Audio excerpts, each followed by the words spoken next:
I am not an alcoholic. That's a shocking statement from a guy whose entire YouTube channel involves going to every single bar in every city he goes to. But it's true. I only really drink when I travel, I am well aware of my personal tolerance, and I can go months without drinking with no issues. I don't have an alcohol addiction, but I do have a caffeine addiction. It's gotten to the point where caffeine doesn't even give me energy. It just allows me to function like a normal adult. Luckily, Melbourne has an abundance of amazing coffee shops that help to keep that addiction in check. I could do an entire video just visiting the best cafes in Melbourne, but I'm not James Hoffman. This isn't a coffee channel. This is a cocktail channel. So let me get my fix in before we go to all the best bars in Melbourne, starting with Byrdi. One thing you'll come to notice about Melbourne is that it has a lot of amazing neighborhood cocktail bars. A lot of places on this list are small, intimate venues with down-to-earth, minimalist drinks and a more laid-back, casual vibe. Byrdi is not one of those places. The drinks at Byrdi are a lot more innovative and experimental, with a lot of ingredients coming straight from their in-house cocktail lab. Fermentation, distillation, you name it, they're doing it. And they are doing it really freaking well. There is a level of expertise happening here that is very rarely seen in the cocktail world. A masterful understanding of technique and the ingredients that make Australia a world-class culinary destination. They have a real passion for the local produce and utilize seasonality in a number of weird and wonderful ways, not only in the use of available ingredients, but also by creating themed seasonal menus that highlight their love and passion for Australian ingredients and the world of cocktails as a whole. The menu during my visit was a 5-year anniversary celebration showing off the best of the best from the entire history of the bar. Currently, they're running a menu of drinks inspired by the most talented and influential bartenders from around the world. You can see the passion on the pages of the menu and through the way the bar team talks about the drinks and the craft. These guys truly love what they're doing and love sharing it with anyone who walks through that door.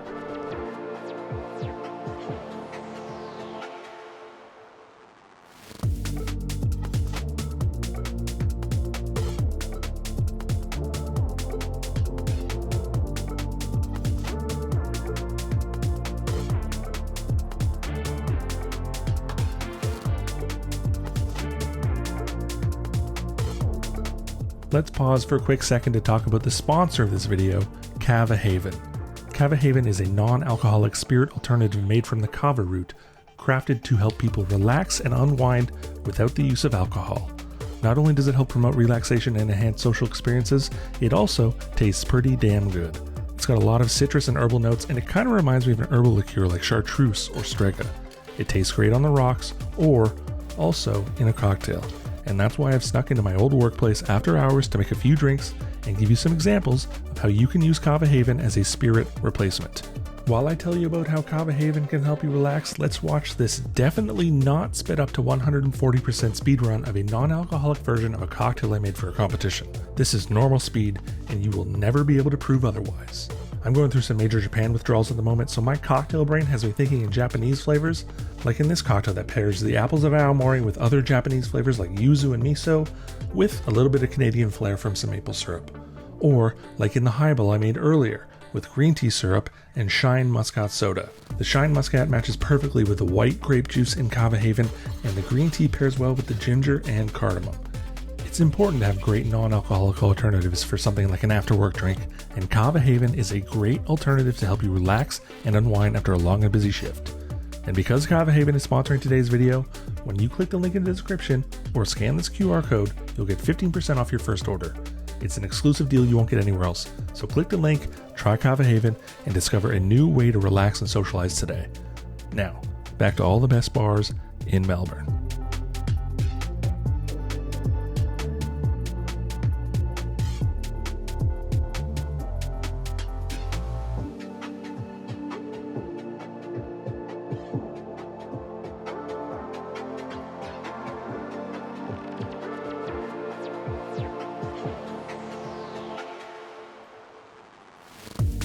Beneath Driver Lane is a massive underground space with a great blues soundtrack that is super casual and super lively.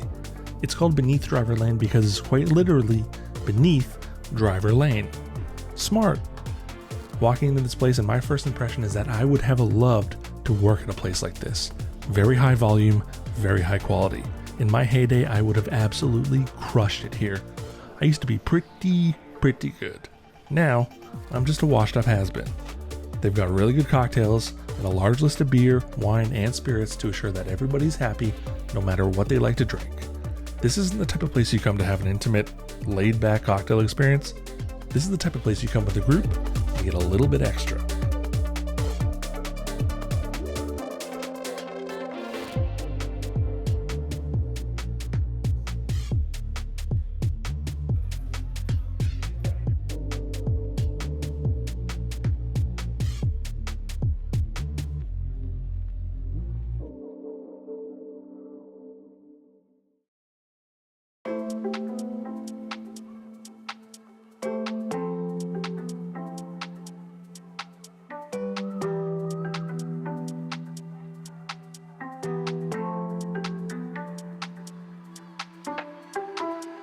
One or Two is a bartender's bar.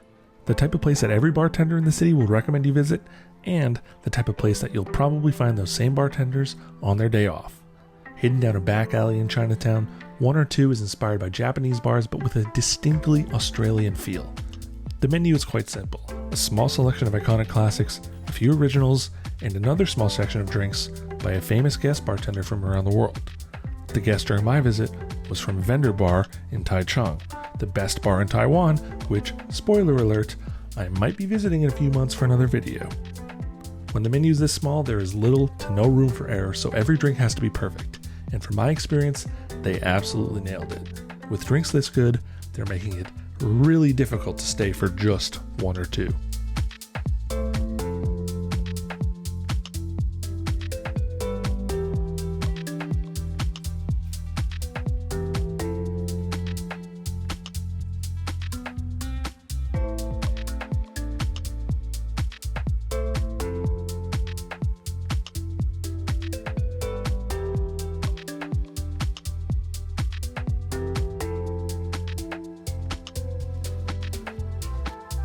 One of the best cocktail experiences in Melbourne is pretty hard to find, but well worth it once you walk through that door.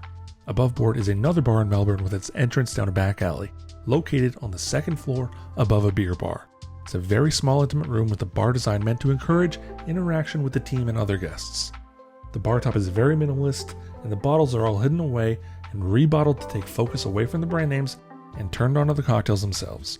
The menu is 9 classics, 9 originals, and that's it. No off-menu stuff. You can order what's on the menu because that is what they've perfected and prepared. Why does every bar need to be able to serve every possible cocktail? Sure, it's good to be able to, but it isn't necessary. You don't go to a steakhouse and order a Thai curry. Having a small, curated menu allows them to perfect a smaller amount of drinks, not overstock the bar with countless unnecessary bottles, and streamlines the drink-making process so they can focus on being better hosts to the guests. It's a great system, and when you taste the drinks they're putting out at Above Board, you won't be complaining one bit. I got a lot of footage from this bar. This is a long segment because I did not want to leave. There are 2 wolves inside me. One who wants to chat with the bartenders and one who just wants to sit and watch a master at work. And boy, were those 2 wolves at odds with each other here. The staff are super friendly and easy to talk to, but also swift and fluid and mesmerizing with their movements. They made it very difficult for me to leave to go film elsewhere.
I'm going to let you in on a little secret.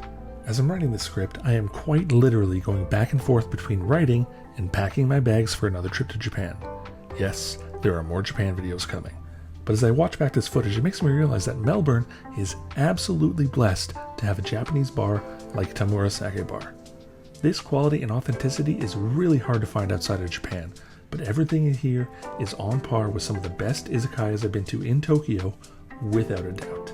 The food is perfectly executed, the sake list is vast and interesting, and the Japanese-inspired cocktails are truly delicious. I'm lucky to be going back to Tokyo, but if I were in Melbourne and having Japan withdrawals, Tamura Sake Bar would do a fantastic job of curbing those cravings.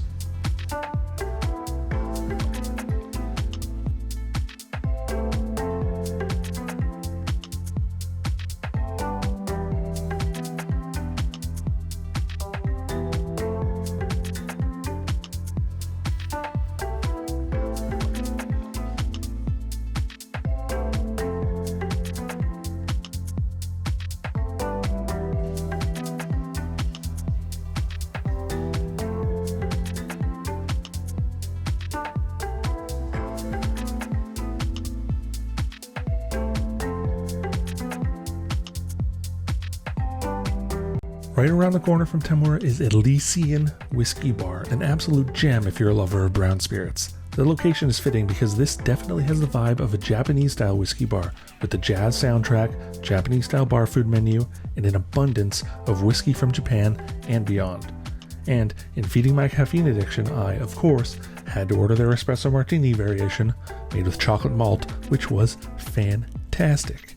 It seems like a requirement these days that you have to have an espresso martini on the menu, and I can assure you that this was one of the better ones that I have ever had. They've got a great selection and a true passion for whiskey, so if you're looking to taste some great spirits, this is a must stop.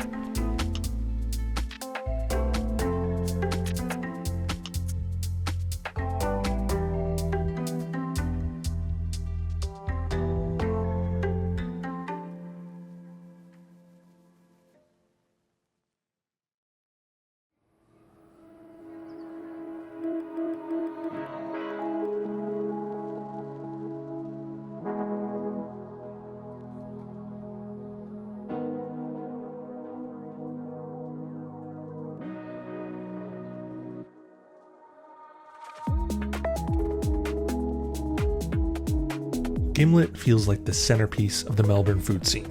A big, giant fuck you of a space suitable for almost every occasion. A birthday celebration, an important business meeting, date night, you name it. And yes, that also includes solo tourists curious about a drinks program. Bistros like Gimlet are so impressive because they're absolutely massive all-day spaces with hundreds of staff, yet they consistently put out high-quality product in massive quantities. If you were to tell me this place does $100,000 in sales a day, I would not be surprised. It is a well-oiled machine, and I am in awe watching them in action. Do normal people do this? Go to a restaurant and their main focus is watching the staff work? Or am I just super weird? Don't answer that.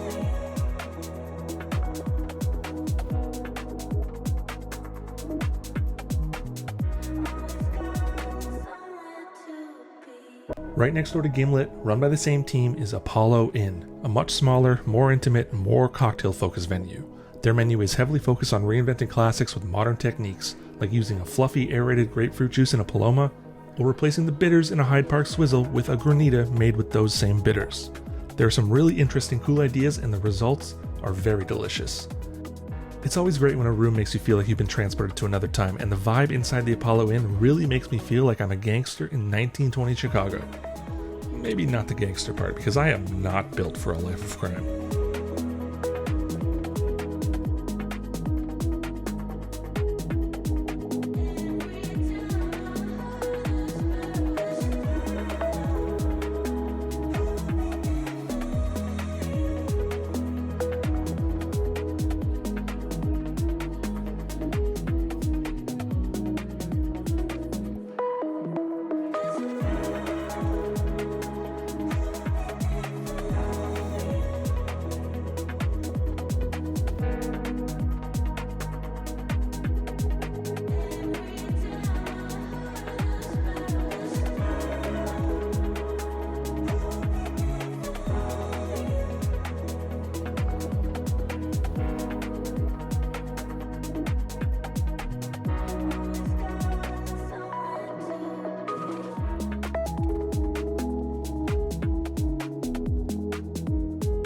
Black Kite Commune is a bar with a heavy emphasis on showcasing Australian ingredients, whether it be Australian-made spirits, fruits and vegetables used in the cocktails and food, or extremely stereotypically Australian proteins. They had crocodile on the menu, so, of course, I had to eat crocodile, and it was great. It paired perfectly with their excellent cocktails. What else do Australians eat? Do they eat emu? I know they eat kangaroo. What about wombats? They better not eat wombats. That is where I draw the line.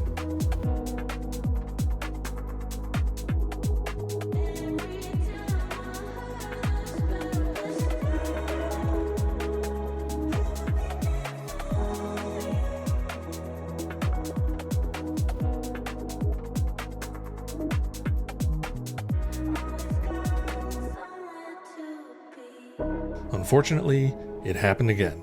I took too long to edit a video, and in the process, one of the bars I filmed at closed its doors. And it's not just any bar. Unfortunately, the bar that closed was an absolutely legendary one, the Everleigh. I debated whether or not I should include it in the video, but ultimately I realized that these videos are a time capsule of great bars, and the Everleigh deserves to be remembered. A true old school cocktail bar, the type of place you don't really see opening up anymore. You know me, I love weird, avant-garde, forward-thinking drinks, but those places would never exist without bars like the Everleigh leading the way in the earlier years. In order to be a good bartender who can take those creative steps, you have to first master the classics, and the Everleigh was a true master of classics. No menu, no crazy out-of-the-ordinary techniques or ingredients, just true old school through and through. It seems that old school bars like this are disappearing more and more these days, and it really is a shame. We need bars like the Everleigh to showcase where we once were so that newer bars can also shine. If everything is innovative, then nothing is innovative. We can't have one without the other. We need bars like the Everleigh.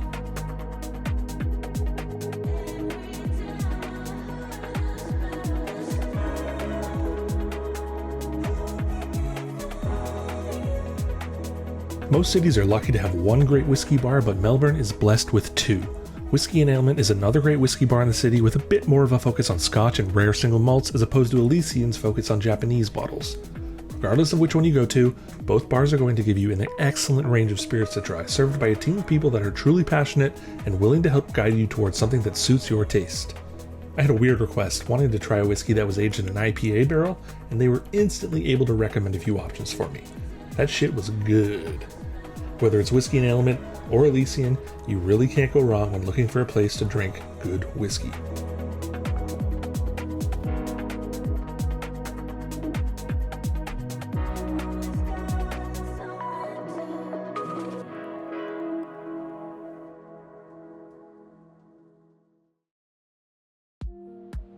Coffee is kind of a blind spot for me. I don't know too much about it other than I like the way it makes me feel. I really do respect the amount of care and attention that people put into their craft, whether it's cocktails, coffee, or anything else that can absolutely consume every waking moment of your day. The world of coffee is so much more than just ground up beans and hot water, and seeing the passion for coffee on display in Melbourne really makes me want to learn more.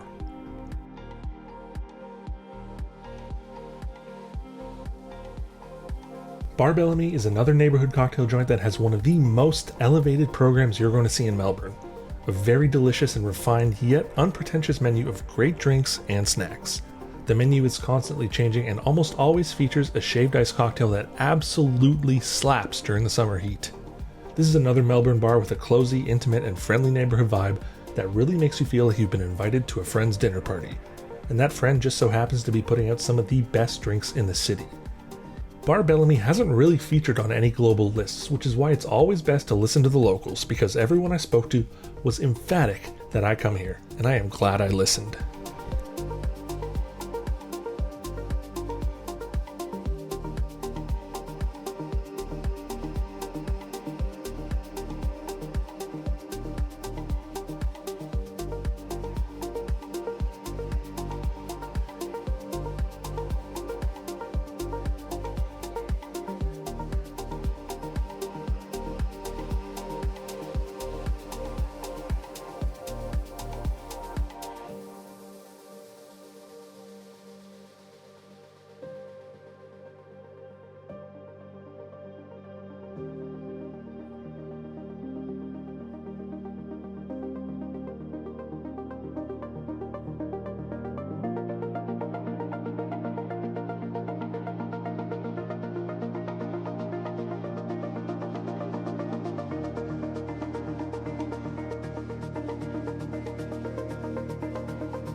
It's just my luck that I happen to be visiting Melbourne during a time when one of the greatest bars in the country, Black Pearl, is closed for renovations.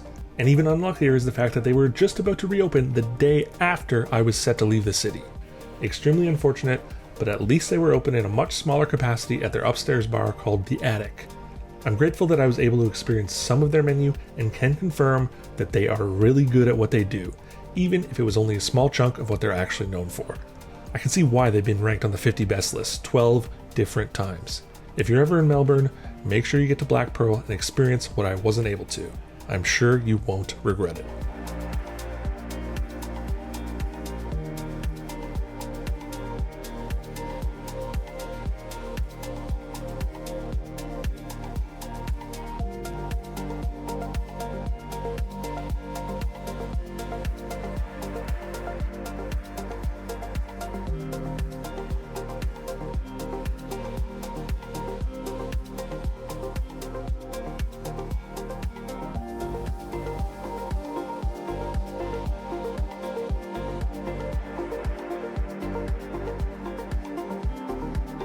Bouvardia has a bit more of a modern approach to cocktails compared to most spots you'll find in Melbourne. Almost scientific in nature, listing stats like Brix level, pH, and ABV on the menu alongside the recipes. A very nerdy approach, which you know I appreciate. The cocktails are vibrant in color, almost unnaturally so, but that doesn't take away from the deliciousness. The menu is a bit of an otherworldly experience, which is a welcome contrast to the down-to-earth nature of most Melbourne spots. Both styles can coexist, and the program at Bouvardia is proof that this city can do both things very well.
Surprise, surprise, we've got another great neighborhood cocktail joint, but this one is a bit further outside of the city than the others. Don't let that deter you though, because Goodwater is most definitely worth the longer journey. They've got a really cool menu concept where the original drinks list isn't too long, but each drink can be ordered in multiple forms, whether it be a short drink, a highball, or a non-alcoholic variation. There's a number of cocktails on tap, amazing whiskey and wine lists, great food, and a wicked back patio as well. Some people might not want to travel to the suburbs for a cocktail bar, but I did, and I have absolutely no regrets.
The final stop is probably the single most iconic bar in all of Australia at the moment, Caretaker's Cottage.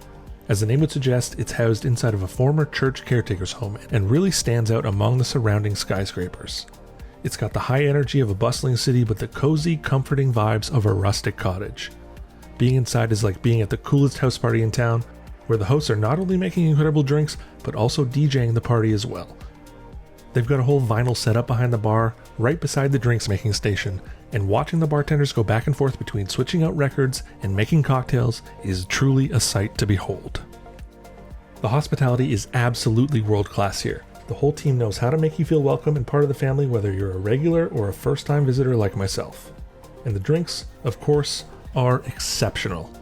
A monthly rotating menu, which during my end-of-year visit was a best of 2024 recap and had some absolutely mind-blowingly delicious drinks. Whether you're popping in with a group for a quick cocktail before dinner or having a pint of Guinness alone out in the courtyard late at night, there's truly no better place for a drink in all of Australia than Caretaker's Cottage. And it's a great place to put a wrap on not only this video, but all of Season 3. That is everything I filmed for 2024. Yes, a bit late, I know. I am an absolute slowpoke when it comes to editing, but don't fret. As you may have noticed, I dropped a few not so subtle hints that I'm already on the road filming Season 4, and I'm going to actually try and get out videos in a timely manner this time. No more 9-month delays. So make sure you do the YouTube thing and like and subscribe so you don't miss any upcoming videos. Thank you for watching. I'm going to shut up now and just enjoy the vibes of one of Melbourne's many amazing bars. And please, drink responsibly.